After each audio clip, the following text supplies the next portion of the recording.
Hi guys, আসসালামু আলাইকুম। Ramzan advance মোবারক। Ramzan special আমাদের আজকে ঘুগনি মুড়ি করব। ঘুগনিটা বানাবো, এটা চাইলে রুটি দিয়ে মুড়ি দিয়ে সব কিছু দিয়ে খেতে পারো, যেটা খুব টেস্টি।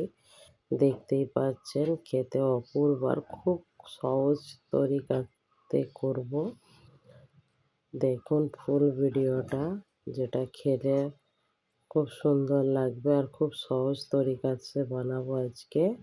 চলো, এখানে একটা প্রেসার কুকার নিয়ে নেব প্রথমে। তাতে মটর আমি 3-4 ঘন্টা আগে ভিজুতে দিয়েছিলাম, আর বড় বড় করে দুটো আলু কেটে ওতে দিয়ে দেব। দিয়ে 4টে সিটি লাগাবো। এখানে অল্প করে নুন হলুদ দিয়ে দিয়েছি, অল্প করে দিয়েছি যাতে কালারটা হলদির খুব সুন্দর আসে আর নুনটা একটু ভিতরে ঢোকে, সেই জন্যে। চলো 4টে সিটি দিয়ে দেয়া হোক। 4টে সিটি দিয়ে ফিরে এসছি, চলো খুলে দেখাচ্ছি, দেখতেই পাচ্ছেন। চলো, এবার একটা কড়াই নিয়ে নিয়েছি, কড়াইতে তেল দিয়ে দিয়েছি। এটা রমজান স্পেশাল ভাবতে পারেন, রমজানে তো সবাই ঘুগনি ছোলা বোনা সবই খায়, আমাদের খায়, কারণ আমাদের মিস্টারকে ঘুগনিটা খুবই পছন্দ, সেই জন্য ও খায়। আমাকে তো ডেইলি দরকার হয়, একদিন ছাড়াই বানাতে হয়। চলো, আমি ভাবলাম আজকে আপনাদের সাথে শেয়ার করি। চলো, এখানে পেঁয়াজটাকে একটু আমি বেশি করেই পেঁয়াজ দিয়েছি, কেন দিয়েছি একটু পরেই বুঝতে পারবে।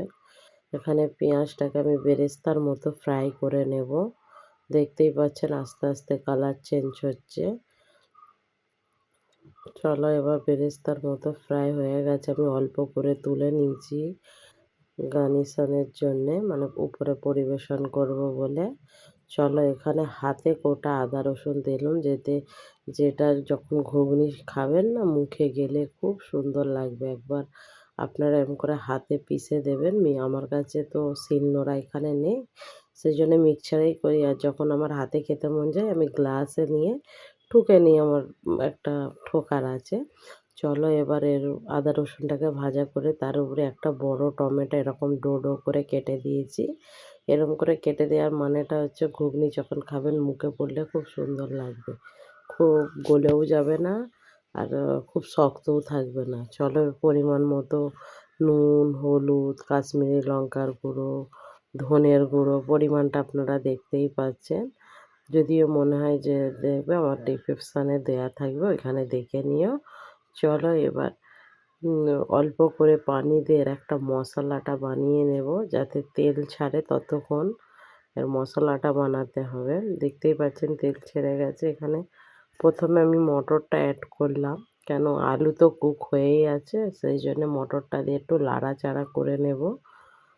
লাড়াচাড়া করে পানি একটু দরকারাই দেবেন। আর এই পর্যায়ে আমি তেজপাতাগুলো ফেলে দিচ্ছি, কেন খুব ডিস্টার্ব করছে।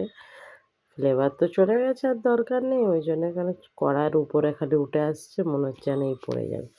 চলো, অল্প করে পানি দিয়ে আমি এটাকে মাখা মাখা করে নিলাম। এর উপরে এবার আলুটা আমি অ্যাড করে দেব। বাঙালি মানে তো আলু চাই, এমনিও বানাতে পারেন। এমনি বানালে একটুখানি আমি সেটাও একটা রেসিপি ছাড়বো, যারা আলু ছাড়া খাবেন প্লিজ কমেন্ট করো। এরকমই টেক্সচার, এরকমই সব কিছু আসবে, টেস্ট সেম আসবে, সে আলু অ্যাভয়েড হবে। আপনারা যদি চান তাহলে আমাকে কমেন্ট করো, আমি সেই রেসিপিটাও আপনাদের সাথে শেয়ার করব। চলো, আমাদের ঘুগনি অলমোস্ট রেডি হয়ে গেছে। আর আপনাদের রোজার কি তোড়জোড় চলছে প্লিজ কমেন্ট করো, কেন রোজা মানেই তো আমাদের তোড়জোড়, খাওয়া দাওয়া এবাদত সব কিছুই হবে। খাওয়া দাওয়ার চেয়ে বেশি এবাদত করার চেষ্টা করো, রোজা রাখার চেষ্টা করো, কেন রোজাটা খুবই ইম্পর্টেন্ট। চলো, উপর দিয়ে একটু কাসুরি মেথি দিয়ে ধনে পাতা দিয়ে আর অল্প করে জিরে পাউডার দিয়েছি, দেখতেই পাচ্ছেন। জিরে পাউডারটা দিলে ঘুগনির মধ্যে খুব টেস্ট হয়, এখনও দিতে পারেন, নাহলে যখন খাবেন তখন তার উপর দিয়ে দিয়ে দেখবেন, খুব সুন্দর টেস্ট লাগবে। চলো, এবার পরিবেশন করে দেখাচ্ছি। আর আমার এই ঘুগনির রেসিপিটা কেমন হলো রমজান স্পেশাল প্লিজ কমেন্ট করো। খেতে অপূর্ব হয়েছিল, এরকম পরিসরে একবার বানিয়ে দেখো, এর উপর দিয়ে পেঁয়াজের গার্নিশটা করে দিলাম। আপনারা যদি আদা পছন্দ করেন তাহলে আদা একটু এরকম বারিক করে কুঁচে এর উপর দিয়ে দিয়েও যতক্ষণ মুখে মানে খাবেন ততক্ষণ টেস্ট লাগবে। চলো আমি একটু সুন্দর লাগার জন্য এখানে ধনেপাতা গার্নিশন করে নিলাম। চলো এবার পরিবেশন করে দেখাচ্ছি। আমি আপাতত মুড়ি দিয়েই দেখাচ্ছি, আপনারা চাইলে রুটি যা কিছু দিয়ে খেতে পারেন, আপনাদের যেটা পছন্দ। দেখুন ঘুগনির টেক্সচারটা না পাতলা না গাঢ়, যেটা একদম পারফেক্ট। চলুন, কেমন লাগলো আমার এই ভিডিওটা প্লিজ কমেন্ট শেয়ার সাবস্ক্রাইবার করবেন। যারা ইউটিউবে দেখছেন প্লিজ সাবস্ক্রাইবার করবেন। আর ফেসবুক দেখছেন যারা প্লিজ ফলো করে দিও। ওকে বাই, আল্লাহ হাফেজ, অ্যাডভান্স রমজান মোবারক।